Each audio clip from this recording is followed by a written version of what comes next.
Hello, we're back. The purpose of this last video, and hopefully it will be a fairly short video, it is to give an outline of how we can create a stronger and better theology of the city. Now, this is a project that would be very, very large and would take a considerable amount of time, work, research, field experience, and the like. But I want to give you a snapshot of an outline of a plan that could work, at least in my opinion, seems like it could be a viable option in creating a good and vibrant and strong theology of the city. It begins with the Christian doctrine of God, the doctrine of the Trinity, the idea that there is one God who is three persons, who is one God who is three persons, who is one God who is three persons. It is a doctrine that neither majors on the one nor the three, but holds them together, not in tension, but in harmony. Because there is only one being of God. There is only one God. But this one God is revealed as Father, Son, and Holy Spirit. And Father, Son, and Holy Spirit are each distinct from one another, yet they are all one God. And the Father is not the Son. The Father is the Father of the Son. The Son is the Son of the Father. Yet Father and Son are one God. The Holy Spirit is also the one God, and he proceeds from the Father through the Son. Now, the reason I say all of this is that we try as people to think of ways to better explain the Trinity. And let me tell you, they all stink.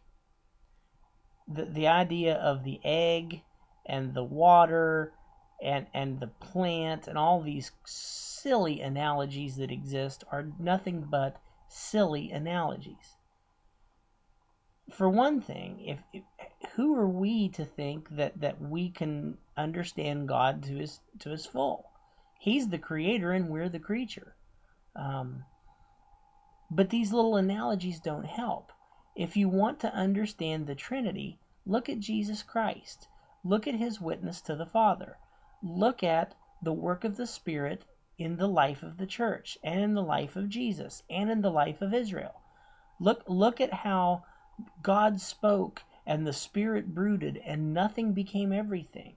Look at how, as Irenaeus says, the two hands of God, Word and Spirit, work together to do the work of God in creation, as both return to the Father, to the Godhead.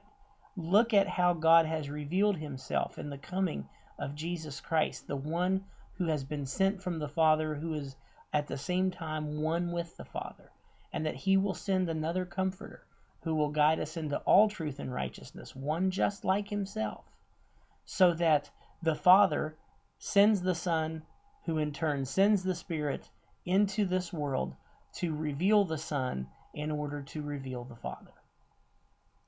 That's where a theology of the city begins, in the idea that there is community in unity and unity in community. That there's not just three of them. It's not Father and Son and Holy Spirit as three individuals, or three centers of consciousness, or three differently operating wills. Folks, that's tritheism. That's three gods. There is only one God. There's only one being of God. There are not three of them. There's only one of him. But the one is three. But the three never lose their oneness. And it's that idea that within unity lies community. And that all things on this earth that lend themselves toward that communal idea is the basis for our theology of the city. The second step in understanding the theology of the city is in Genesis 1:26.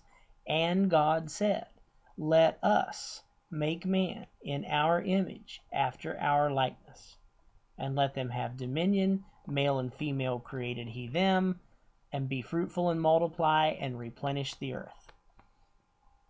And so God created human beings to be like him in that we are his image bearers, that we are to do the things he did, to have dominion, to replenish the earth by creating more of us, and to be male and female, to be one yet distinct.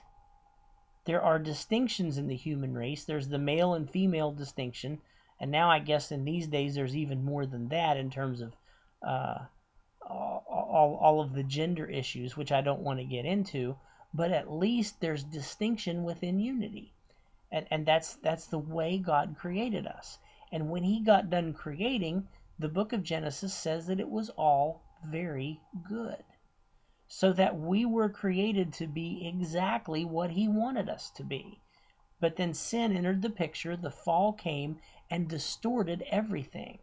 But it did not destroy the essential goodness of the human race. Yes, let me say that again loud and clear. The fall, bad as it was, did not destroy the essential goodness of the human race or of human nature. That remains, as a creation of God, good. And it still fulfills its purpose, even though it doesn't fully fulfill it. People still are taking dominion, they're still replenishing the earth, and they're still being fruitful and multiplying. We're still doing what God told us to do, even though it's all out of focus and it's all distorted because of sin. It's still going on. And we tend, when we study the Bible or we study God or we study what God has done, we move into humanity, talk about being made in the image of God, talk about a little bit of male and female, a little bit of marriage, a little bit of stuff like that, work and play, and then we move on immediately to sin and its effects on the human race. And then we talk about salvation and how it can all be fixed. But we don't talk about human institutions.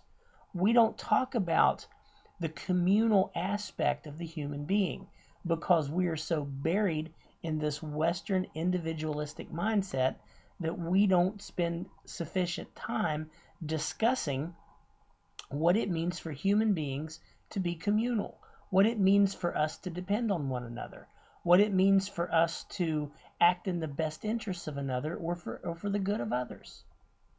So we're stuck in this individualistic paradigm that does not deal with what humans need from one another. Christian theology, especially in its evangelical context, does a good job of saying where we fall short of God and what we need from God and what we give to God. But what we need from each other and how we draw from one another as human beings is usually not discussed in any great detail.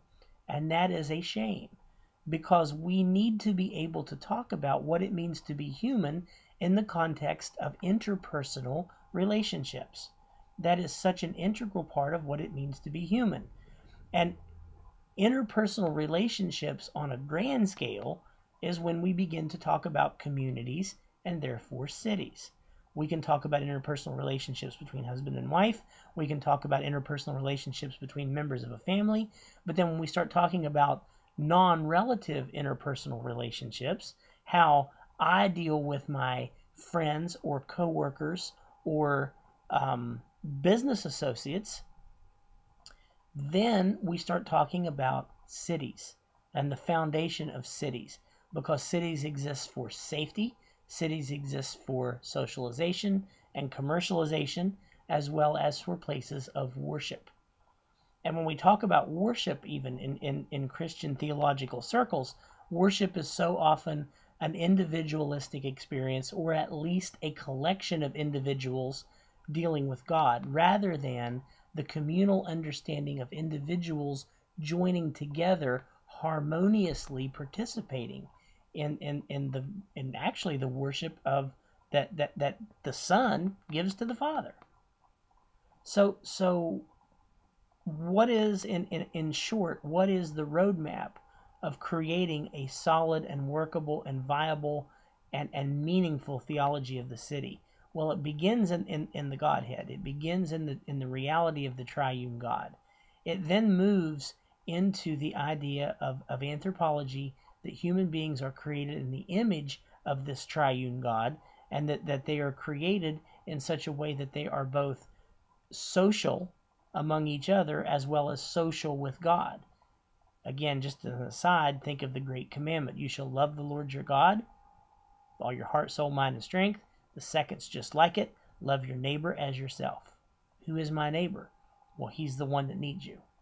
Cities, urban, community. That type of understanding is something that we neglect as Protestant evangelicals.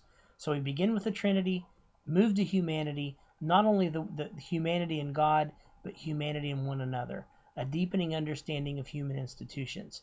And then lastly, we have to begin to step outside of the individualistic paradigm that our Western culture has us trapped in. That is going to be much easier said than done, because it's the waters we've swam in since the day we were born. We don't know anything else. We don't understand the communal world of Africa or of Asia or even of Latin America quite as much. We understand our individualistic Western world and the paradigm that we have. So, in short, that's a blueprint for creating an urban theology. Maybe one of you will create it. Maybe one of you will take this as a challenge and work toward a goal of building a viable reflection on what it means to be urban and Christian at the same time. I hope so. Well, that's our discussion for this week. I hope you've enjoyed it, and we will be talking to you again soon. Have a great day. Bye.